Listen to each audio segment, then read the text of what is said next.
నమస్తే వీధిని స్వాతం లక్ష్మణ సమాజయుతం తెలంగాణ తిరుపతిగా ప్రఖ్యాతిగాంచినటువంటి ఆ రకంగా తీర్చిదిద్దాలన్న ఉద్దేశంతో తెలంగాణ ప్రభుత్వం ఏర్పడిన తర్వాత కేసీఆర్ గారు మరి 100 కోట్ల నిధులు శ్రీ లక్ష్మీ నరసింహస్వామి క్షేత్రానికి వీక్షించడం మరి ఇక్కడ ఈ కొత్తగా కూడా మీ మున్సిపాలిటీ యాదాద్రి మున్సిపాలిటీగా ఏర్పడటం వల్ల ప్రఖ్యాతిగా ఎలా ముందుకు తీసుకెళ్తున్నారో ప్రస్తుతం మనతోటి 2020లో మరి జనవరిలో ఛార్జ్షీట్ తీసుకొని చైర్మన్గా వెళ్తున్నటువంటి సుధా హేమేందర్ గౌడ్ గారు ప్రస్తుతం మనతో ఉన్నారు.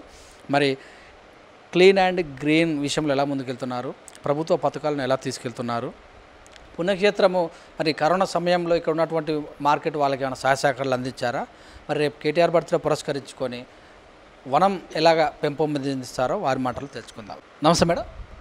నమస్కారం అండి. మొత్తం మీద చూస్తే మీకు రాజకీయం ఇక్కడ టగ్ ఆఫ్ వారే ఉంది. అంతటా రాష్ట్రంలో అంతటా ఎక్కువ సీట్లు టీఆర్ఎస్, ఎక్కువ వార్డు మెంబర్ టీఆర్ఎస్ వచ్చి ఇక్కడ టగ్ ఆఫ్ వార్లు ఎవరు. సో మొత్తం మీద చైర్మన్ అంతా అయ్యారు. ఎలా ఉంది ఫస్ట్ ముఖ్యంగా? అందరికీ నమస్కారం అండి. మేము యాదగిరిగుట్ట పట్టణానికి మొట్టమొదటి మున్సిపల్ చైర్మన్గా ఎన్నిక కాబడినాము. చైర్మన్గా అయినందుకు చాలా సంతోషంగా ఉంది. అలాగే ముఖ్యంగా మన సీఎం కేసీఆర్ గారు మన యాదగిరిగుట్టను ప్రత్యేకంగా కొన్ని కోట్లతో అభివృద్ధి చేయడం చాలా సంతోషంగా ఉందండి. సో మొత్తమే చూస్తే మరి సవాళ్ళు ఎదుర్కొంటున్నారా? ప్రతిపక్షాలకు టగ్ ఆఫ్ వార్ ఉంటుంది కనుక ఇక తప్పదు కదండి. ప్రతిపక్షం అన్నప్పుడు ఎలాగో ఎంత మంచి చేసినా చెడు చేసినా ఏది చేసినా ప్రతిపక్షం అనేది వేలెత్తి చూపడానికి మాత్రమే ఉంటారు. కాబట్టి అలాంటివన్నీ మేము ఎదుర్కోవడానికి సిద్ధంగా ఉంటామని తెలియజేసుకుంటున్నానండి. కరోనా వచ్చింది, మీరు ప్రజాప్రతినిధులు కావాలి. కేసీఆర్ 50% మహిళలకు ఇచ్చిండు చైర్మన్ అన్నింటి కూడా. సో కరోనా వచ్చింది. ఈ యొక్క కరోనా విషయాల్లో మీరు ఎలాంటి సహకారాలు తీసుకున్నారు? ఎలాగ ఈ యొక్క యాదాద్రి క్షేత్రంలో ఉన్నటువంటి మీ మున్సిపాలిటీని కంట్రోల్ చేశారు?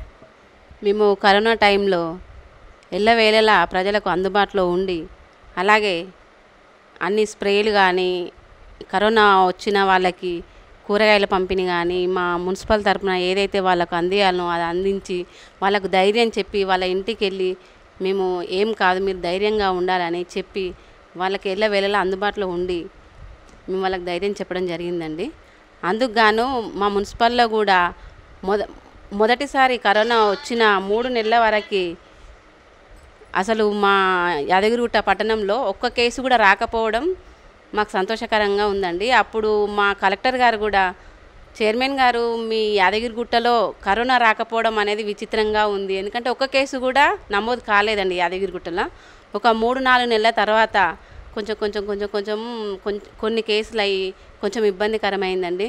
తర్వాతకి సెకండ్ టైము మనకు బ్రహ్మోత్సవాలలో కొంచెం అప్పుడు కానీ మా యాదగిరిగుట్టలో ఎక్కువ శాతం నమోదు కావడం చాలా బాధాకరంగా ఏర్పడ్డదండి. అలా అయినా కానీ మేము స్ప్రేలు కానీ బ్లీచింగ్ పౌడర్ కానీ ఏదైతే శానిటేషన్ చేపియానో అవన్నీ చేయించి ఎప్పటికప్పుడు కరోనా వచ్చిన వాళ్ళకు కూడా జాగ్రత్తలు చెప్పి వాళ్ళకి ధైర్యం ఇవ్వడం జరిగిందండి. ఫీవర్ సర్వే వ్యాక్సినేషన్ ఎలా ఉంది? వ్యాక్సినేషన్ పర్వాలేదండి. ఇప్పుడు మా యాదగిరిగుట్టలో 70% అందరికి కూడా వ్యాక్సినేషన్ ఫస్ట్ డోసు కానీ సెకండ్ డోసు కానీ కంప్లీట్ అవుతుందండి. వ్యాక్సినేషన్ అనేది బాగా జరుగుతుందండి. సో మరి శుభ్రత విషయంలో, ఎందుకంటే టెంపుల్ కనుక టూరిస్ట్ ప్లేస్ కనుక, సో ఇక్కడ మార్కెట్ కూడా ఎక్కువ ఈ పక్క ఆ పక్క మార్కెట్ ఉంటుంది కనుక మరి తడి చెత్త పొడి చెత్త కానీ ఏం ప్లాన్ చేస్తున్నారు మీ యొక్క మున్సిపాలిటీ నుంచి? మేము శానిటేషన్లో భాగంగా మేము ప్రతి ఒక్క ఇంటింటికి తడి చెత్త పొడి చెత్త డబ్బాలు ఇవ్వడం కూడా జరిగిందండి. అందరూ కూడా తడి చెత్త పొడి చెత్త వేరు చేసి ఆటోలకు ఇవ్వడం జరుగుతుంది. అలాగే మాది టూరిస్ట్ ప్లేస్ కాబట్టి భక్తుల లక్షల మంది వచ్చే అవకాశం ఉంటుంది, వచ్చి వెళ్ళే అవకాశం ఉంటుంది. కాబట్టి ఎక్కడికక్కడ శానిటేషన్ వాళ్ళను మేము అరేంజ్ చేసి వాళ్ళకు ఎప్పటికప్పుడు పరిశుభ్రత చేయాలని చెప్పి శుభ్రంగా చేయించడం కూడా జరుగుతుందండి. పచ్చదనం విషయంలో ఆల్రెడీ టెంపుల్కు వేరే ఉన్న అథారిటీ కనుక మీరు మున్సిపాలిటీ విషయంలో ఎలాంటి వనాలు ఏర్పాటు చేస్తున్నారు, పార్కులు ఎలా ఏర్పాటు చేస్తున్నారు, మరి ప్రజలను కూడా సమాయత్తం ఎలా చేస్తున్నారు, ఇంటింటికి మొక్కలు చెప్పడానికి ఏమైనా ఉందా? అవునండి. ఇప్పుడు మనకు ఫస్ట్ మేము ఎన్నిక కాగానే ఫస్ట్ మాకు పట్టణ ప్రగతి వచ్చిందండి. అప్పుడు కూడా మేము ఇంటింటికి మొక్కల పంపిణీ చేసినాం. కొన్ని పట్టణ ప్రకృతి వనాలు కూడా చేయడం జరిగింది. ఇప్పుడు కూడా మళ్ళీ మాకు పట్టణ ప్రగతి కార్యక్రమం మొన్నటి వరకు జరిగింది, 10వ తారీఖు వరకు జరిగింది. ఆ పట్టణ ప్రగతి కార్యక్రమంలో మేము ప్రతి ఒక్కటి శుభ్రం చేయించడం కానీ పాత భవనాలు ఏవైనా ఉంటే కూల్పించడం కానీ అలాగే హరితహారం కూడా మేము 80% పెట్టడం కూడా రెవెన్యూ ప్లాంటేషన్ కానీ ఈ ఇంటింటికి మొక్కలు పంపిణీ కూడా 90% పంచడం కూడా జరిగిందండి.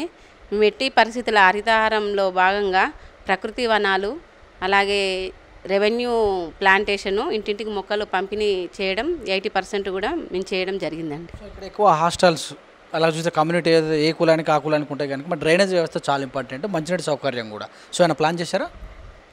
ఇక డ్రైనేజీ ప్రాబ్లం అంటే చాలా ఎక్కువగా ఉందండి యాదగిరిగుట్టలో. అంతకుముందే డ్రైనేజీ ప్రాబ్లం ఉందంటే ఇప్పుడు మాకు రోడ్డు వెడల్పు కార్యక్రమం జరుగుతుంది. ఆ కార్యక్రమంలో మా డ్రైనేజీలు మొత్తం కొంచెం పరిస్థితి బాగాలేదండి. అలాగే ముఖ్యంగా వాటర్ పైప్ లైన్ల పరిస్థితి కూడా బాగాలేదండి. అవన్నీ రోడ్లు కానీ ఎక్కడిదక్కడ సమకూర్చినట్టయితే తప్పకుండా మేము డ్రైనేజీలు కరెక్ట్గా చేసుకొని పరిశుభ్రంగా ఉంచుకొని డ్రైనేజీలు కట్టియడం జరుగుతుందండి. ఇప్పటికి కూడా మేము ఛార్జ్ తీసుకున్నప్పటి నుంచి కూడా ఇప్పటికి మా వార్డులలో మేము డ్రైనేజీలు సీసీలు కూడా చేయించుకోవడం జరిగిందండి. అలాగే మా మున్సిపల్ ఎలక్షన్లు కాకముందుకే మనకు గవర్నమెంటు TUFICD ఫండ్స్ రిలీజ్ చేయడం జరిగిందండి. ఆ ఫండ్స్ వల్ల సీసీ రోడ్లు కానీ డ్రైనేజీలు కానీ అవి చాలా బాగా జరుగుతున్నాయి. అవి జరుగుతున్నాయి కాబట్టి మా యాదగిరిగుట్ట పట్టణంలో ప్రజలు కూడా మమ్మల్ని చాలా బాగా చేస్తున్నారనే మెప్పు మాత్రం పొందుతున్నామండి. మేము ఎప్పటికి కూడా మన సీఎం గారికి ఎప్పటికీ కూడా రుణపడి ఉంటామండి. ఇక్కడ స్థానిక ఎమ్మెల్యే గారికి కూడా మా ఎమ్మెల్యే గారు కూడా ఎంతో ప్రయత్నం చేసి 20 కోర్సు ల్యాబ్స్ కాకుండా మాకు పనులు చేయించాలనే ఆతృతతో మేడం అయితే తప్పకుండా చాలా చొరవ తీసుకొని ఇక్కడ చేయించడం జరుగుతుందండి. పందుల బెడద ఎక్కువ ఉన్నట్టు కూడా తెలుస్తుంది. ఇక్కడ పందులు యాదగిరిగుట్ట పట్టణంలో ఎక్కువగా ఉన్నాయని నిజమే అండి. అలాంటి పందులకు కూడా మేము ఛార్జ్ తీసుకున్న కాంచి కూడా ఇప్పుడు 5వ సారి అండి పట్టియడము.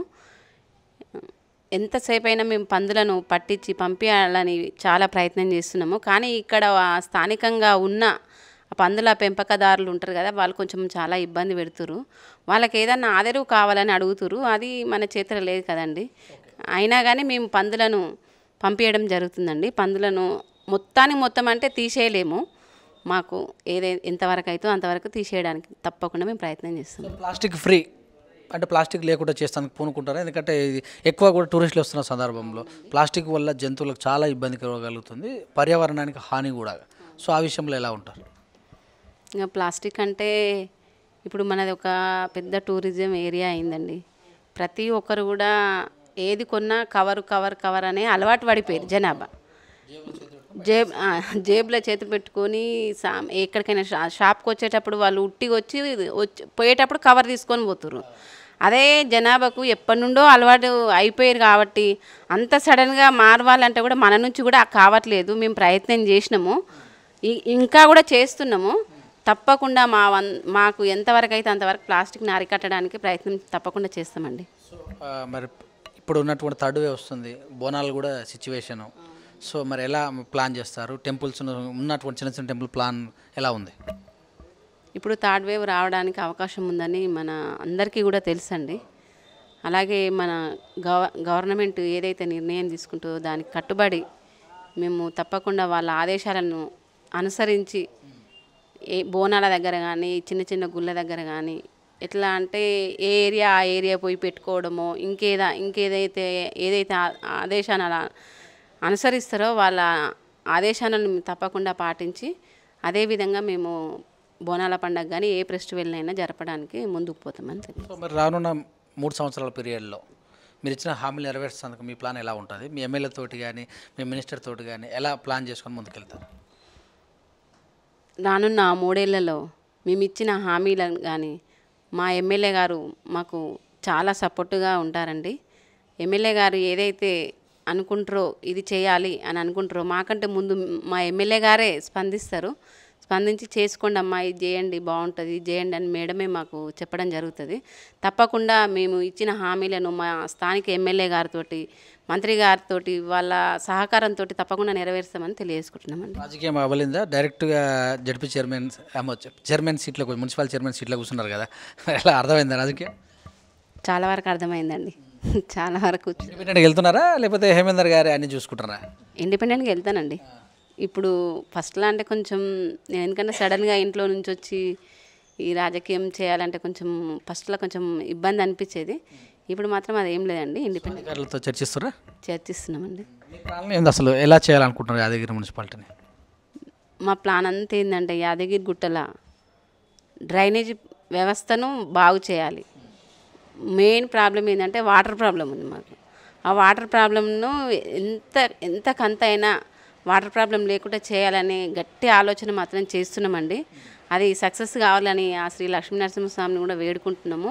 అలాగే మా చిన్న చిన్న పార్కులు కానీ ఇంకా ఏదైనా ఇంకా మన యాదగిరిగుట్ట పట్టణంలో టూరిజం ప్లేస్ కాబట్టి వచ్చి వెళ్ళే భక్తులు ఎక్కువ ఉంటారు కాబట్టి మేము ఎక్కువ టాయిలెట్స్ ఎక్కువ కట్టడానికి ప్రయత్నం చేస్తున్నామండి. అలాగే ఇంకా సౌకర్యాలు కూడా కలిగేయాలని చెప్పి మేము ఆలోచన చేస్తున్నాము. ఇవన్నీ చేస్తున్నాము కాబట్టి మేము ప్రత్యేకంగా ఒకసారి మన సీఎం గారిని అలాగే మన కేటీఆర్ సార్ గారిని కూడా కలిసి మేము ప్రత్యేకంగా ఏదన్నా అడగాలని కూడా ప్రయత్నం చేస్తున్నామండి. మా స్థానిక ఎమ్మెల్యే గారి ఈ సహకారంతో వెళ్ళి మేము తప్పకుండా యాదగిరిగుట్టను సార్ మీరు పైన అయితే మంచిగా చేస్తున్నారు, కింద మా మున్సిపల్ని కూడా ఎంత పైన అయితే ఎంత సుందరంగా చేస్తారో కింద కూడా అంత సుందరంగా చేయాలని మేము తప్పకుండా సార్ దగ్గరికి తీసుకెళ్ళి మా యాదగిరిగుట్ట పట్టణాన్ని సుందరంగా తీర్చిదిద్దుకుంటేందుకు ప్రయత్నం తప్పకుండా చేస్తామండి. రేపు బర్త్డే ఉంది, కేటీఆర్ బర్త్డే, మరి ఎలా ప్లాన్ చేస్తున్నారు? చెట్ల విషయంలో మరి ముక్కోటి విషయంలో మీ పాత్ర ఎలా ఉంటుంది? రేపు 24వ తారీఖు రోజున మన మున్సిపల్ మంత్రి వర్యులు కేటీఆర్ గారి జన్మదినం ఉంది కాబట్టి సార్కి ముందుగా జన్మదిన శుభాకాంక్షలు తెలియజేసుకుంటున్నాము. అలాగే సార్ మన ఎంపీ సార్ సంతోష్ గారు ఆదేశానుసారం ముక్కోటి అర్చన వృక్షార్చన అని పెట్టిరు.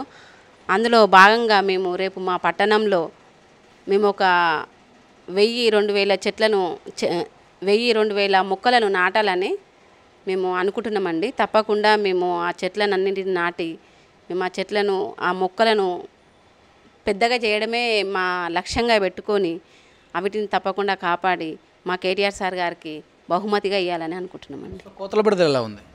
చాలా ఉందండి.